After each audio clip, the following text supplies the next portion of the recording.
Welcome back to another episode of Consciously Clueless. I'm your host, Carly, and I'll be your guide on this journey from consciousness to cluelessness and back around again. Today on the podcast, I talk to Naijha Wright-Brown. Naijha is a native New Yorker born in Manhattan's Lower East Side and raised in the South Bronx. She was introduced to gardening, farming, environmentalism, sustainability, and the basics of healthy eating while spending summers in Massachusetts as a youth. Naijha is the marketing director for the Land of Kush, VeganSoul Bistro, and co-creator of VeganSoul Fest and Maryland Vegan Restaurant Week. She is the executive director of the Black Vegetarian Society of Maryland and has a digital talk show, Naijha Speaks. And let me tell you, she is as amazing as she sounds. Here we go. Okay, well, thank you very, very, very much for joining me. I am really happy to be talking to you and so happy that we connected. Yeah, was that the zero waste meeting where we connected? I forgot where it was. I think it was the zero waste. One of those online Zoom webinars. Yeah, I think I'm just thinking that it was because I had put something about, I forgot what it was. I attend so many, but I know that's everyone's world now. Isn't that funny? Yes, it is. So you are the co-owner of a vegan restaurant, the co-founder of VeganSoul Fest, and the executive director of the Black Veg Society of Maryland. That's correct. Wow. So you're busy. Yeah, and then a mother and a wife, yeah, and all that. And a human just trying to get through. Right. So yes. I don't even know where to start. Let's start with maybe kind of your journey with food or veganism or vegetarianism. Like, where did that start? Sure. Well, I'm a native New Yorker. Okay. Hailing from the South Bronx. Yeah, so you can imagine the vegan and all of that. I wasn't introduced to any of that. Right. Living in a New York City housing project in the South Bronx. However, my mom used to send me out to Great Barrington, or let's say the Berkshires in Massachusetts, Okay. to a family that would eat from the garden. So wow. At 6 years old, I was first introduced to what is what we call now as animal agriculture, because of course they had neighbors, and neighbors were raising livestock for milk and eggs and things like that. So at this young age, I was exposed to that. And also sustainability. They had solar panels in their house. So wow. This was this was the typical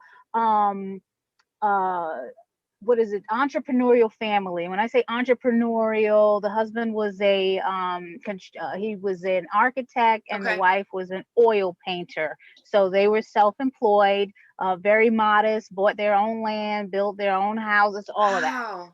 So that was my first introduction to gardening. I would pick string beans for dinner and strawberries and the lettuce for salad, all of that.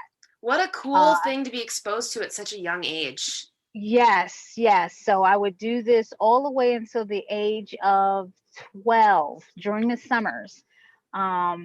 So fast forward, now I'm a young adult hanging out with my friends in high school. All that stuff goes on. And, I'm back to my city lifestyle. And then I start working. And then now you're exposed to, the working professional. And I relocated from New York to New Jersey, and then from New Jersey to Maryland. So in Maryland, 2005, I had my physical. So I'm 33 now. And I thought I was the healthiest thing in the world, eating all of my scrambled eggs, fried eggs, cheese, milk, dairy, cakes, ice cream, all of this great, wonderful stuff that we like to eat, cheese pizzas, which I was addicted to in New York, because New York makes the best pizza, all of that. And I was told, well, your cholesterol is so high that, if you don't do something about it, we're probably going to have to place you on meds. Well, I'm holistic. I don't take meds. I don't even take Advil and aspirin unless it's like mandatory, I hear you. Something like that. So I'm just I'm naturopathic, holistic, and that's not an option. And you said you were meds. 33 at this age too, or at this time too, right? Yes. Yeah. So that's young. That's young to be on, to even think about you may be placed on meds. So I was talking to Dr. Google, searching for ways to find out how to reduce my cholesterol, popping garlic pills and Yep. all of these remedies and teas and things like that. Again, I don't know anything about vegan vegetarian at this time because I'm just trying to find out how do I reduce this cholesterol. And then I met my now husband at work because we both work for Verizon Wireless, and I would meet him in 2006. So this is a year later, and this is an interesting gentleman. He has locks and quiet and bringing interesting food to work with. Just I'm like, what is You're this? Like, what is intrigued. You're like, that? I'm Right. intrigued. And he tells me he's vegan, and he practices yoga and Tai Chi, all of this stuff. And he talks to me about the food, and I'm like, okay, well, what is vegan, and what is all this stuff?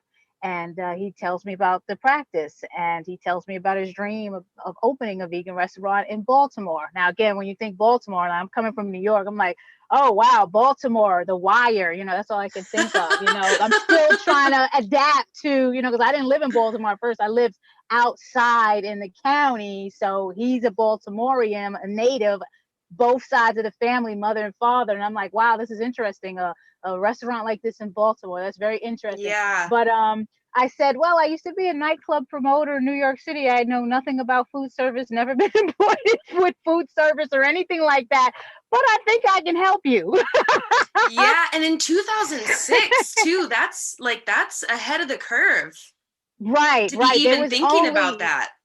Exactly. At that time in the city of Baltimore, there was one Black-owned vegan restaurant called the Yaba Pot, and then there was another one in Fells Point, and that one is still open, called Liquid Earth. Okay. So there weren't a lot of vegan restaurants around that time, and again, particularly one of color, unless you think Right. about the Indian restaurants, Ethiopian, but you're talking about people promoting 100% vegan cuisine.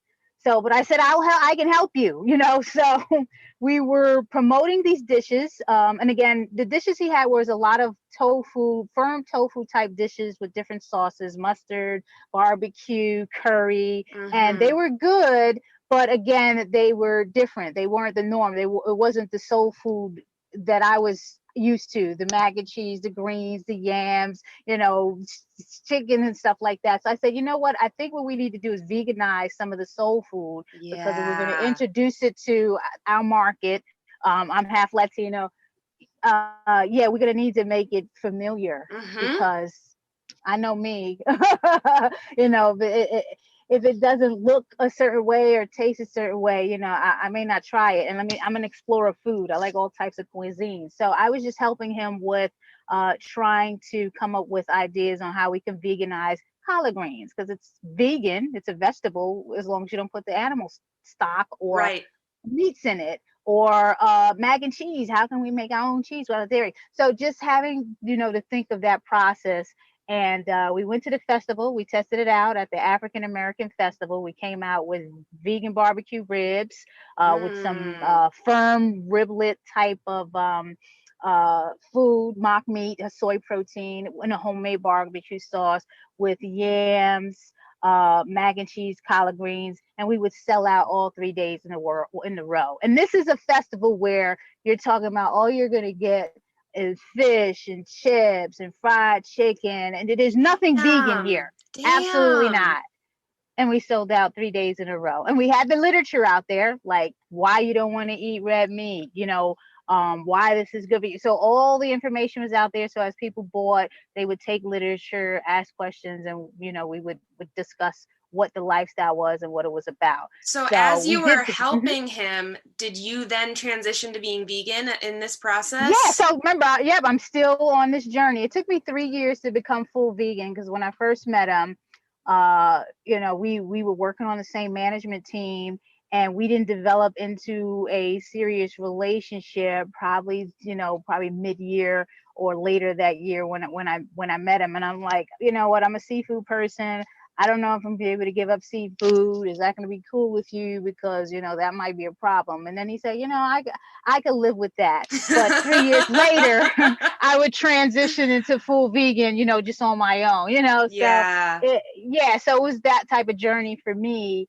And I learned a lot because I started learning about, the real animal agriculture. Because remember, at 6 years old, I'm seeing one thing in the country thinking like, oh, they love the animal, with a concept about what they have to do with the animals and how that farm to table. I'm like, oh, wow. I mean, I didn't even realize that. So I'm learning that.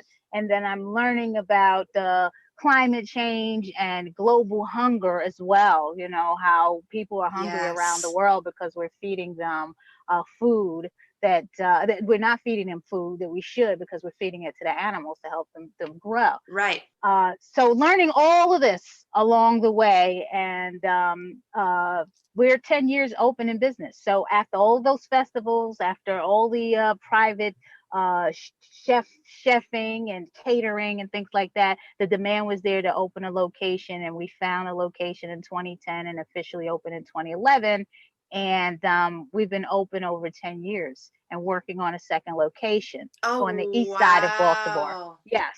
Mm-hmm. I was perusing your website and I got hungry.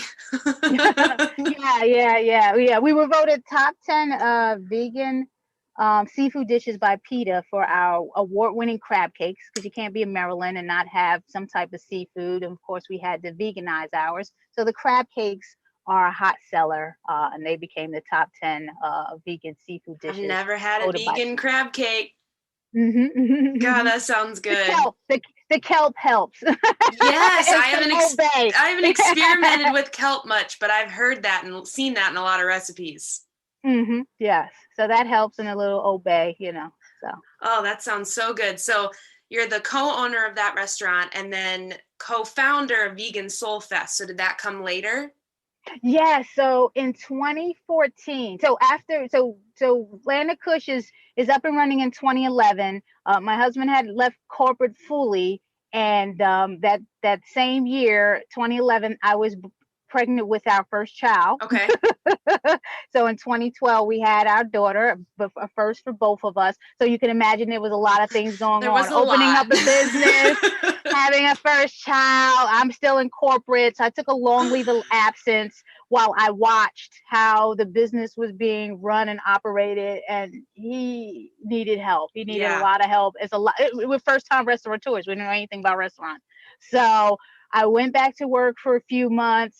Energy told me, this is not where I should be. I really need to be back home helping, because, it's a lot. He's going through a lot. So I left corporate America 2013 and really helped with the marketing and PR of the Land of Kush, which included co-founding and organizing VeganSoul Fest, because that was a community event that was needed in the city of Baltimore to bring the message to the people that this is the lifestyle to adopt. And then here's the reasons why. And we did that through food presentations, through lectures, and through music. It is a festival. So yeah, and we would do that. It would have been 7 years last year, but due to COVID, we couldn't organize. Because you're talking about, we had grew it from 1,500 people the first year all the way upwards of 16,000. Oh my gosh. Yeah. In 20, I think it was 2018 when we would have our first headliner, who happened to be Maya, who's vegan. Mm-hmm. Wow. So it's like a big deal. Like, it's not just like a neighborhood event. It is a huge event. It outgrew us. Like, we were like, okay, we don't know what we did, but nobody wants us to stop it. So we got to keep going. So obviously it was a need. You found something people were looking for. Yes. A huge community event. We were recognized by the city of Baltimore. And it was just known from all over. We had people from all over the country that would come to be, even in Europe and Puerto Rico. Like vendors would fly in Wow. to set up and sell their stuff at this festival. It was just so huge. That's amazing. And of course, everything's been put on hold by COVID, but I imagine that you'll continue on when you can. Yeah, we tried, to figure out something last year, and it wasn't an option to go virtual because it's about the food. The people are coming Yeah. out for the food. I mean, that's where it starts in the Yeah. community. It starts with, oh, I gotta taste this vegan food because I don't know what you guys are talking about. You're full of it. So it starts with the food. The lectures and the good demos, all of that is great. If you want to do that online, that's fine. But there's nothing you can do about getting somebody some real food online. It's never going to happen. You have to have it right true. there. That's so true. That's such the insert point. If you're curious, you're like, okay, I'll try this vegan crab cake. And then you're like, wait a second. Right. This is good. It's a real experience. Yeah, it's a real experience. Yeah. So we didn't do virtual, and we're probably not going to do virtual this year. So we're just crossing our fingers. Absolutely. So that's 2 of the 3 things in your email signature. The last is Executive Director of Black Veg Society of Maryland. Yes. So can you tell me a little bit about that? Oh yeah, that's while we were starting the Land of Kush, and people were the community was seeing how we were growing so fast. The Land of Kush, the restaurant, became the social hub. So the actual founder of the Black Vegetarian Society of Maryland, it was a Facebook group. Oh, okay. And this gentleman kept trying to hand it off to us. He was like, you guys are doing great. I'm getting ready to move. I'm going to Albuquerque, New Mexico, because he was going to start one out there. And you guys would do great with this. But if you guys, Greg is busy, he doesn't have time for it. And then I'm dealing with the marketing, and I'm not really sure. I'm still trying to, feel myself around this whole restaurant thing. And it was not until after Vegan Soul Fest where I said, you know what? I think we're at a comfortable point where I can take a look at what's needed here. And that's what I did. And we just decided to make it into a full nonprofit because we had the festival, and that's how we were getting funded. So that would bring in funds for the festival and any other events that I either wanted to collaborate with people on or go out on my own with. So that was a way to do that, because we started hosting meatless dinners. So we hosted the first musical Meatless Monday in May, where we collaborated with high schools. So we did that for a couple of years. And then we also created the first Keep It Fresh Fest, which was a year before COVID hit. And that would be a smaller version of the Vegan Soul Fest, more community-based, more collaborating with individual communities within the city of Baltimore. And then also the first ever Baltimore Vegan Restaurant Week, which we collaborated with a veg-friendly restaurant. And that restaurant would be the prodigy of other restaurants we would try to get to add more plant-based options to their menu. So we would do that twice a year, in the winter and the summer. So Black Vegetarian Society has been busy with all of that stuff. And we still are. Some of the stuff we can't do, like the dinners, but we still can do the restaurant week. So, because we still want people to go out and support vegan restaurants and veg-friendly restaurants. So that has been a success through COVID, which is great. That's really nice. And especially through COVID, to remind people to support those businesses. Like, what a good way for everyone involved to get that word out. Exactly. So we were blessed to be able to keep that going, because that was also scary, because you're talking about, we used to charge a fee for restaurants to participate and contribute to the marketing fees and all that that's involved with it, because we send out influencers, we have television ads, bulletin, so all of that. So you're talking about straight marketing dollars going towards heavy marketing, because you got all these restaurants participating, and we need to promote them and keep the website up and running and everyone engaged on social media. But we really lucked out. We lucked out this year, and we're going to be doing it again in August. Oh, wow. That's coming up. Yeah. That summer edition of the Maryland Vegan. Well, now it changed from Baltimore Vegan Restaurant Week, because that was the pilot. Now it's Maryland Vegan Restaurant Week, because we was able to get other counties and restaurants outside of the city engaged with what was going on. You can't stop growing. Yeah. Oh, now we need the help and the resources. Yeah, absolutely. So I think it's really important in the vegan community to talk about the intersectionality of identities. So can you speak a little bit to the importance of having a Black Veg Society of Maryland, and like what, Yes. like why is that important?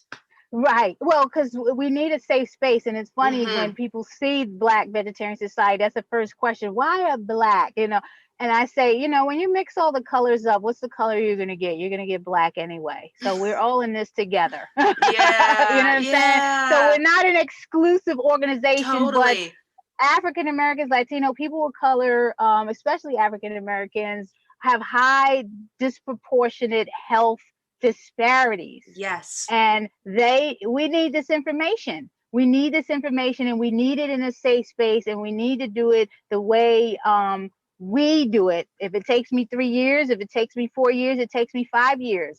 I don't need anybody shaming me. Yes. I don't need anyone, calling me a monster, whatever the ideal is. If you don't go overnight, people need safe spaces. They need information. They need people to meet them where they are. And that's our slogan. We're meeting you where you are, non-judgmentally. And we're giving you all the resources and the information and education that we can for you to make the important decision of when you pick up a fork, a spoon, a knife, or a glass or cup, you understand the decision you're making when you're consuming something. And we leave it up to the consumer. We're not going to, badger anyone. That's the most important thing, because culture is important. People just didn't wake up one day and decide, well, I hate vegan, I don't want to be vegan. They don't know. Yeah. The culture has caused them different. Housing City Project. I don't know what that is. Yep. So now I'm gonna get beat up because I don't know. Yeah, exactly. Exactly. I'm gonna turn my whole life around the next day. Everybody's not gonna do that because they watch a documentary. Everyone's not gonna do that because you give them a book. Everyone has their own journey. Some people can and will. Yep. But it's not everyone. I really appreciate you saying that, because I have on the podcast before talked about how that kind of initial insert into veganism for me, I was, and I think a lot of it has to do with my privilege. I was able to go vegan if I wanted, right? Like that was, access to the information. And I was like, all of a sudden it hits you when you talk about climate change and you talk about food disparity and you learn all the stuff that you go through that domino effect. All of a sudden I was like, why isn't everyone vegan?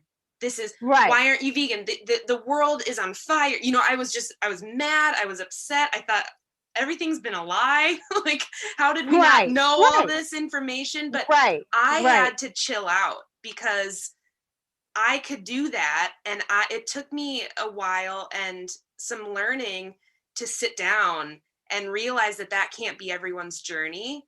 And there's still a lot of that in some online vegan communities. I've left and unfollowed because I can't do it anymore. I can't see people just screaming at each other.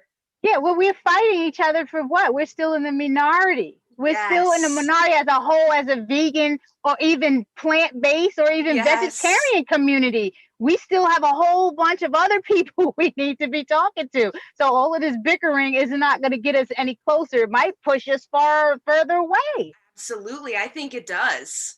I don't like conflict. Yeah. But you know what? I'm on the Try Love campaign. How can we do this? Try love, be compassionate, because I thought that's what this lifestyle was about, to be. So now my thought process is ahimsa, because that is the true way of not being cruel, whether it's through verbal, whether it's physical, just having a more compassionate understanding and just listening. Sometimes sometimes you got to sit and listen to why people can't do this. Yeah, some people have selfish ways. Well, I'm just used to this, and this is what my grandmother was. That's their culture. Again, that's how they brought up. Don't blame it on them. Maybe blame it on the government that allowed the folks to be able to participate in animal agriculture to bring this type of food to the table. I mean, it's a whole bigger problem than us. I'm the messenger. I'm just giving you the message. that if you want to change your life, if you're tired of the health disparities, if you want to live a healthier life, if you want to contribute to stopping climate change and stopping the cruelty to animals, this is the way to do it, or this is a way to do it. This may not be the only way, but it is a way.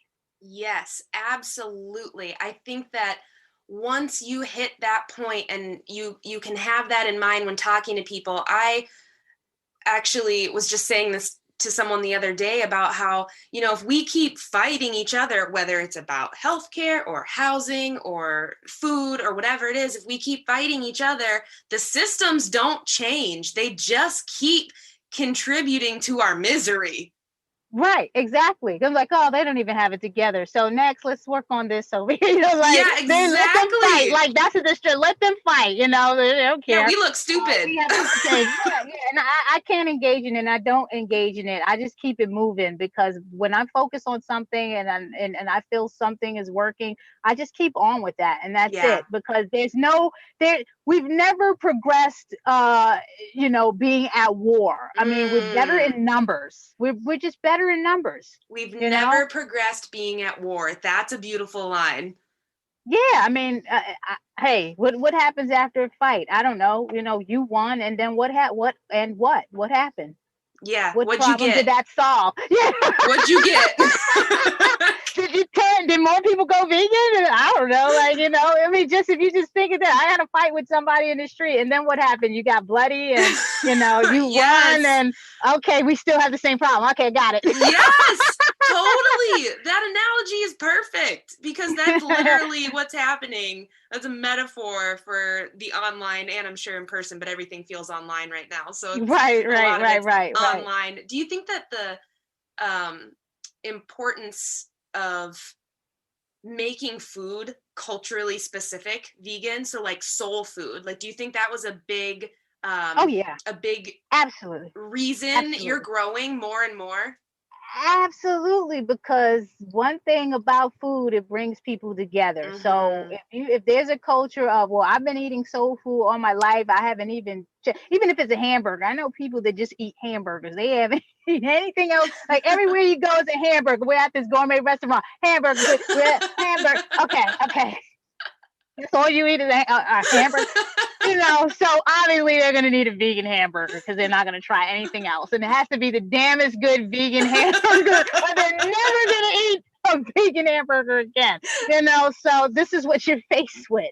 So with soul food, if people are used to greens and yams, okay, great. I love them. And I used to love them before I was vegan. Mm-hmm. But let me show you how it tastes without all of that other stuff in it. Oh, it tastes pretty good. You see? Because it's the seasonings. Yes. Which are made of plants anyway. So yes, totally. So where did the name, I meant to ask you this earlier, for your restaurant, the Land of Kush, where did that come from? Kush is an ancient African civilization. My husband studies the African diaspora, and I also have an interview that I did that me and him co-hosted on Naijha Speaks. That's my digital talk show that talks about the lost kingdom of Kush, because that's a question that comes up all the time. Yeah. What is Kush? A lot of people associate Black history with being enslaved.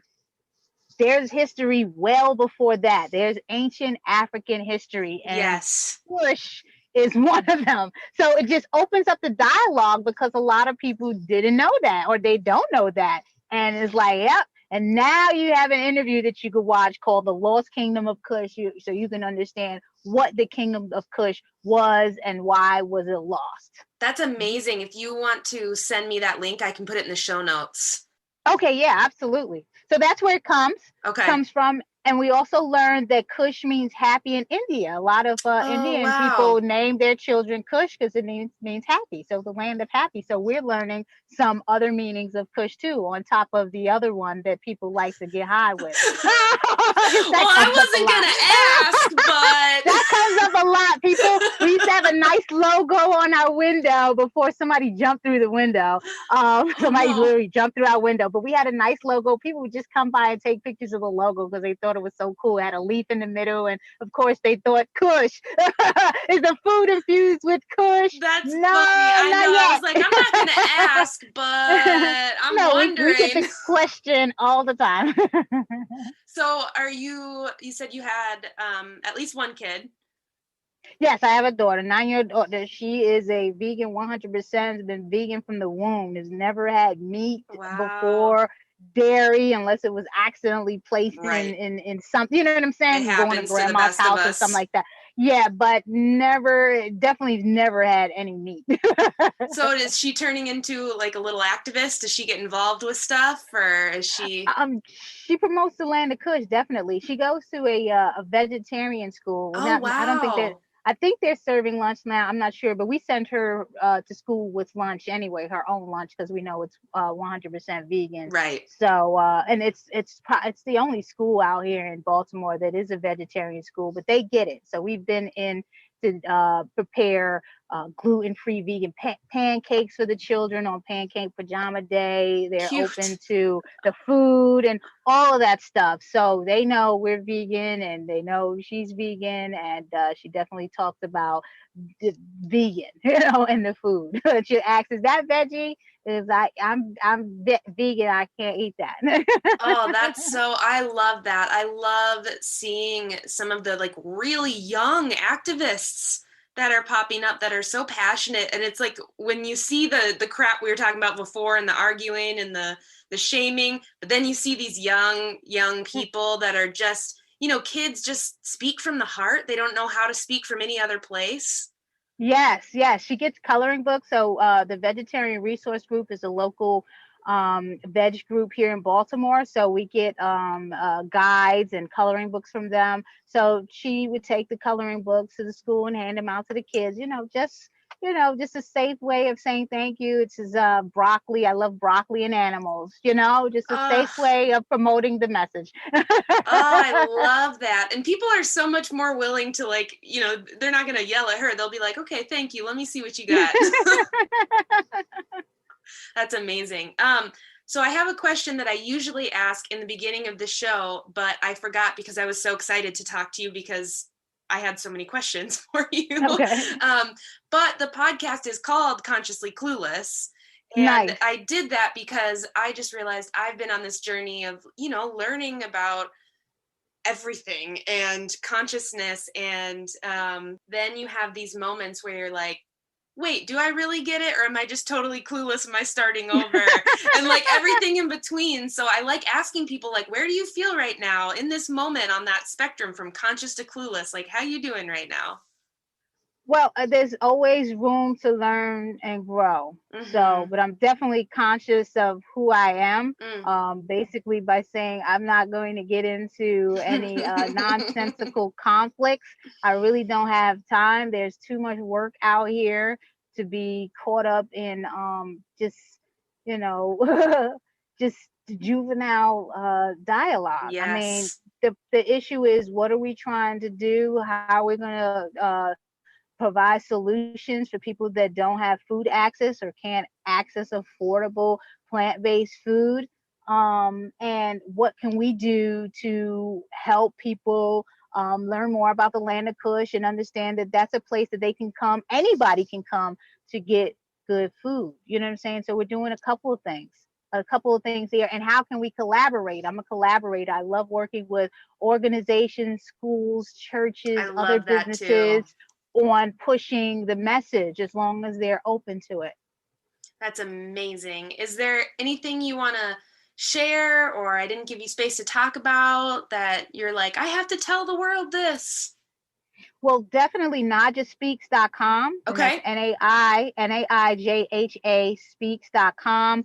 I have tons of interviews on various topics. I'm talking to all different type of people on all different type of topic matters around veganism, plant-based lifestyle. So if you want to learn more about me and my story or anyone else's story, though, that's a good place to go to look at a lot of interviews. And even for the events that we do, because obviously the media has interviewed us on a lot of things. So you're going to find things there about Vegan Soulfest, about the Maryland Vegan Restaurant Week, Land of Kush, myself, and just people that have been to the restaurant and their stories. Like we had Tabitha Brown, we catered for her a few weeks ago, and she has a testimonial on Naijha Speaks as well. So yeah, it's just a lot of information there. And I started that during COVID. I started this podcast during COVID. That's because I contribute for Jane and Chain News. I was doing a lot of live stuff, and then when COVID hit, it was like, okay, there's no festivals, there's nothing, like, what are we going to do? So she suggested people start coming up with their own shows and doing these type of interviews and cooking demos and things like that. And that's how this all started. One of my dreams, and it's a long list of dreams, but one of my dreams is so many of the people I have interviewed, it's been so fun to talk about, when you go vegan and you discover foods that you either never knew existed or you totally remake things that you grew up eating, like mac and cheese. Like when I first had really good vegan mac and cheese, I was like, I could do this, no problem. Right. Like it's so fun. So one of my dreams is to have people on like a Instagram live or something and have them teach me their favorite meal. So someday I'm going to be reaching back out to you. Okay. Yeah, let's do it. That would be so fun. I really, really appreciate you finding time to talk to me today and schedules and everything else. Oh, and I'm glad we got it in. So great. Thanks for listening to another episode of Consciously Clueless. If you enjoyed this episode, hit subscribe wherever you're listening. If you want to help me get this into the ears of more listeners, send it to a friend, text it to a family member, share on social media. Whatever you can do really helps me out. If you haven't yet, head over to patreon.com/consciouslycarly and see all of the things I'm offering over there. And finally, if you haven't, head over to my website and look at the Self-Love Reset course. I think you would really enjoy it. Until next time.